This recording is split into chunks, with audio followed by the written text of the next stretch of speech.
Tahun 2006, Ford yang dulu perkasa dihantam berbagai krisis internal sehingga hampir bangkrut. Nah, Bill Ford, cucu sang pendiri, akhirnya memutuskan untuk mengambil tindakan yang tidak populer. Dia merekrut Alan Mulally dari Boeing yang nggak tahu apa-apa tentang industri mobil untuk menjadi CEO baru Ford. Nah, di awal perlawanan luar biasa. Tapi pada akhirnya, Alan mampu melakukan salah satu aksi turnaround perusahaan paling fenomenal dan mengembalikan Ford pada kejayaannya. Apa strategi dan inovasi yang dilakukan Alan? Apa aja tantangannya dan bagaimana dia menghadapinya? Yuk, kita cari tahu.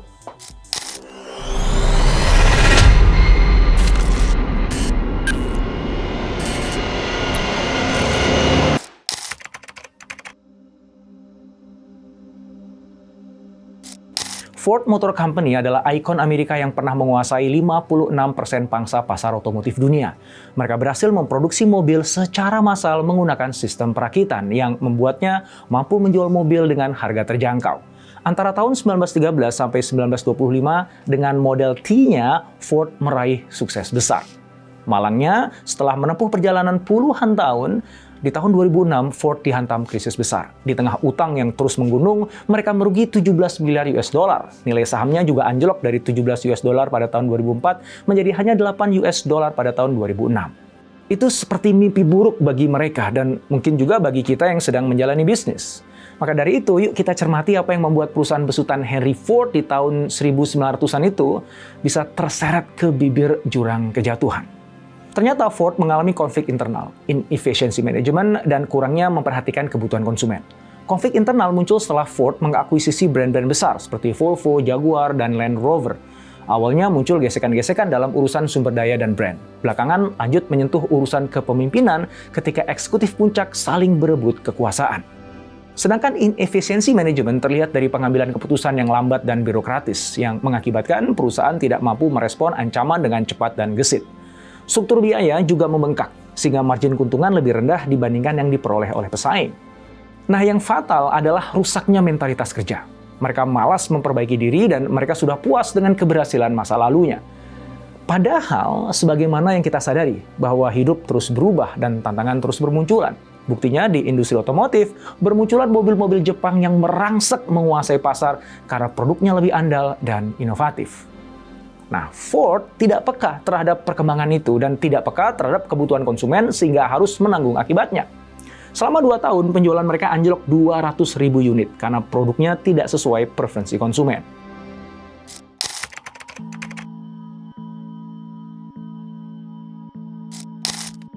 Bill Ford, cicit Henry Ford yang sedang memimpin, tercenung menyaksikan kemerosotan perusahaannya. Dia sadar betul ada masalah besar yang bisa menenggelamkan Ford kapan aja. Perasaannya galau dan pikirannya ruwet ketika harus memikirkan cara bagaimana mengubah banyak urusan di perusahaan supaya sang pionir industri otomotif itu bisa bukan hanya selamat, tapi berjaya kembali. Lambat laun, pikirannya mulai jernih dan di saat itulah dia merasa perlu memanggil seseorang untuk menyelamatkan Ford lolos dari lubang jarum. Dia teringat Alan Mulally, seorang eksekutif papan atas Boeing yang dikenalnya sukses menghadapi krisis dan memimpin transformasi perusahaan. Bill tahu Mulally bukan orang sembarangan. Reputasinya sangat bagus selama memimpin Boeing karena dia inovator yang mampu membawa perubahan signifikan. Dia berhasil menstabilkan perusahaan selama Asia mengalami krisis keuangan di awal tahun 90-an. Begitu pula pasca peristiwa 9/11 ketika Boeing harus mengurangi produksi pesawat. Dia mampu membuat perusahaan tetap stabil. Mulally membawa Boeing bangkit berkat kepemimpinannya yang tegas, strateginya fokus pada efisiensi operasional, dan kemampuannya mengembangkan produk baru. Di bawah kepemimpinannya, Boeing meluncurkan pesawat 777 yang sukses mengalahkan Airbus. Nah, dengan semua prestasi itu, Bill yakin Alan Mulally adalah pilihan yang tepat untuk diajak gabung ke Ford. Sayangnya, Bill harus menunda dulu keinginannya itu, karena baru mengutarakan niatnya aja, sudah banyak yang terkejut. Bahkan banyak internal perusahaan langsung menolak. Mereka terbiasa dipimpin anggota keluarga besar Henry Ford, atau oleh mereka yang memiliki pengalaman panjang di industri otomotif. Sedangkan Alan, siapa? Dia kan outsider. Banyak juga keluarga Ford dan eksekutif yang skeptis dan menganggap Mulally tidak akan memahami budaya dan tantangan unik Ford. Pengalamannya di aviasi dianggap nggak relevan, sebab manufaktur pesawat kan beda dengan manufaktur mobil. Begitu juga rantai pasokannya. Selain itu, banyak eksekutif dan karyawan lama yang khawatir terhadap gaya kepemimpinan dan kebijakan baru Mulally nantinya. Mereka yakin perubahan itu akan mengganggu kenyamanan dan cara kerja yang sudah berjalan selama ini. Di luar sana, Mulally juga cuek ketika dihubungi oleh Bill. Dia sedang merasa sangat nyaman di Boeing dan sudah berencana mengembangkan proyek impian kebanggaannya, yaitu 787 Dreamliner. Jadi ya wajar ya dia malas keluar dari Boeing.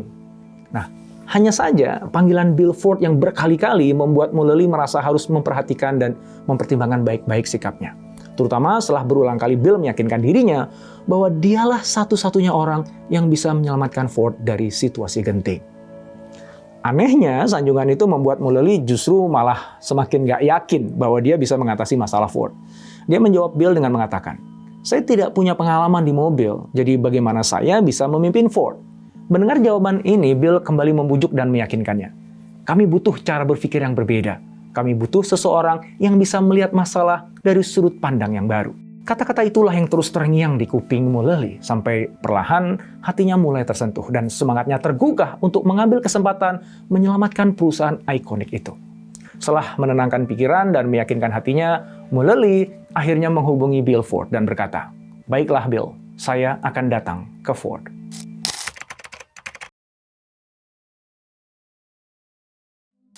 Tiba-tiba suasana heboh dan banyak analis meragukan keputusan Ford mengangkat seorang outsider sebagai CEO. Bahkan ada wartawan yang tajam bertanya, "Bagaimana Anda bisa sukses sebagai CEO padahal Anda tidak tahu apa-apa tentang mobil?" Dengan tenang Alan menjawab, "Sebuah mobil rata-rata mengandung 30.000 komponen, sedangkan Boeing 777 memiliki lebih dari 3 juta komponen. Dan pesawat harus tetap terbang. Jadi margin kesalahan dalam membuat pesawat harus 0. Wartawan itu pun terdiam. Sebelum Mulally masuk ke kantor barunya, lebih dulu dia mewawancarai orang-orang Ford, termasuk anggota dewan dan profesional dari berbagai bidang. Dia merasa perlu mendapatkan berbagai informasi untuk menyusun strategi, sampai kemudian dia bisa memperkenalkan strategi One Ford sebagai solusi untuk mengembalikan kejayaan Ford dengan mengintegrasikan semua elemen penting untuk inovasi. Ada 4 poin utama di dalam One Ford, yaitu menyatukan semua karyawan Ford sebagai satu tim global, memanfaatkan pengetahuan unik Ford, membangun mobil yang diinginkan pelanggan, dan mengatur pembiayaan yang signifikan. Semua itu menuntut Ford bekerja optimal di segala lini, mulai dari visi strategis, finansial perusahaan yang sehat, daya saing tenaga kerja, hingga pengembangan produk. Pada minggu-minggu pertama, Mulally menggelar rapat-rapat untuk memperkenalkan Business Plan Review atau BPR yang berhasil digunakannya di Boeing. Setiap Kamis, dia membahas BPR bersama jajaran pimpinan. Dia meminta setiap pimpinan memberikan update singkat tentang 4 hingga 5 prioritas utama mereka dengan indikator merah, kuning, hijau. Hijau berarti sesuai rencana, kuning ada tantangan, dan merah berarti butuh perhatian segera. Mulally kemudian bertanya, apakah sekarang mereka berada di zona hijau, kuning, atau merah? Dan hampir semua peserta rapat menjawab, hijau. Mulally terheran-heran dan kembali bertanya, tahun ini kita akan kehilangan 17 miliar US dollar, tetapi kalian mengatakan semuanya baik-baik aja. Tiba-tiba suasana rapat jadi hening. Semua peserta rapat terdiam, sampai seorang pemimpin mengacungkan tangan. Dia mengaku bahwa unit kerjanya berada di zona merah. Alan Mulally kemudian bertepuk tangan dan menyapanya. "Terima kasih. Anda memiliki keberanian dan sudah berkata jujur." Lalu dia berkata, "Saya CEO Ford. Saya tahu sedikit tentang membuat dan menjual mobil. Nggak ada masalah mengakui itu. Kita harus jujur, menerima realitas, dan kemudian memutuskan langkah selanjutnya." Di dalam rapat itu, Mulally sedang membangun budaya jujur dan transparan serta mengubah budaya Ford yang sebelumnya kompetitif dan egois. Dia berterima kasih kepada mereka yang mengakui unitnya bermasalah dan juga menghargai semua masukan dari semua orang di berbagai level. Mulally terus mengarahkan timnya pada misi One Ford agar perusahaan bergerak di jalur transformasi yang tepat. Dia mempercepat pengembangan produk-produk baru yang sudah diapresiasi konsumen. Dia mendesain ulang model Taurus, Focus, dan Fiesta, serta melepaskan berbagai brand, sehingga Ford mengurangi 97 produknya menjadi hanya 20 produk.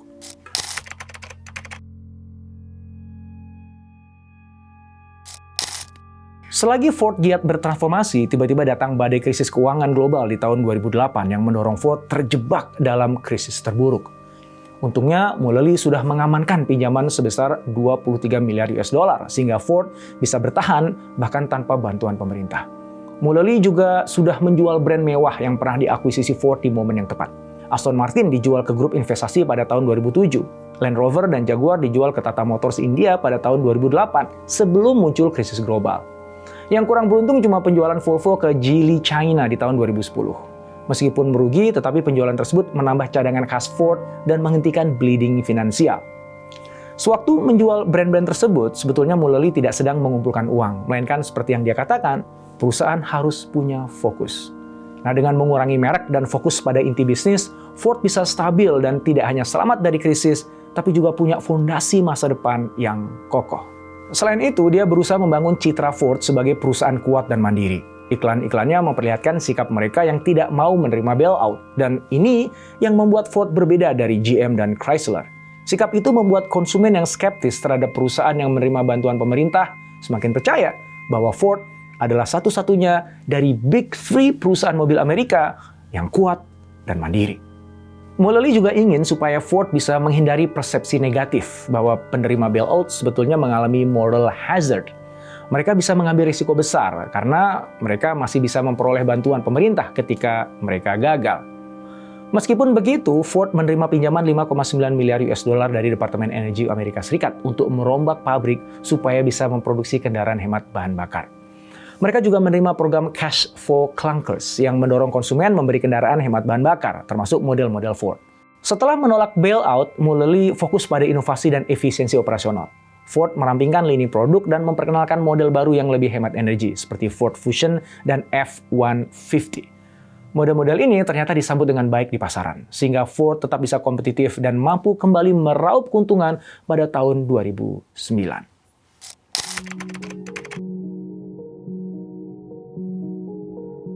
Mulally dan juga Bill Ford akhirnya bisa menarik nafas dengan lega, karena Ford selamat dan bisa kembali menjadi merek nomor 1 di Amerika dan nomor 2 di Eropa, serta tumbuh pesat di pasar Asia.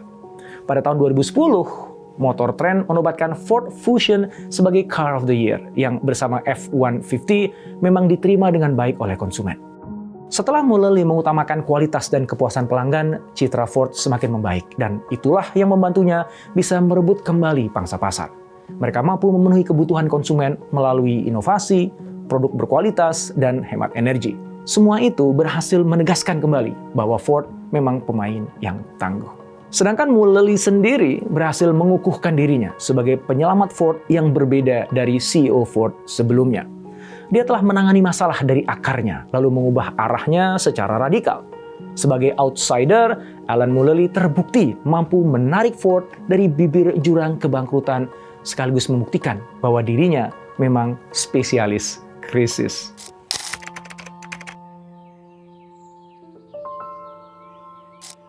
Kisah Ford adalah kisah tentang perubahan budaya dan cara kerja secara radikal. Di ujung jurang kebangkrutan di tahun 2006, Bill Ford justru merekrut seorang outsider, Alan Mulally, yang kemudian datang sambil membawa One Ford untuk menyatukan semua elemen perusahaan. Ia menciptakan budaya jujur dan transparan dengan membuka, membahas, dan mengatasi bersama setiap masalah, serta menciptakan lingkungan kerja yang kolaboratif dan responsif. Mulally juga mengambil keputusan berani, seperti menjual merek-merek mewah dan fokus pada produk inti. Keputusan cerdas itu berhasil memperbaiki keuangan dan meningkatkan efisiensi, sehingga di tengah krisis keuangan 2008, Ford mampu menolak bailout dari pemerintah. Dengan berfokus pada inovasi dan kebutuhan pelanggan, Ford bangkit kembali. Semua itu memperkuat citranya sebagai perusahaan mandiri dan tangguh. Dari kisah ini, kita belajar bahwa selalu ada jalan keluar dari masalah, sesulit apapun. Dan kerap kali, solusinya datang dari luar. Maka jangan pernah takut meminta bantuan, termasuk dari seorang outsider. Jangan sibuk mencari solusi di dalam kubangan masalah itu sendiri.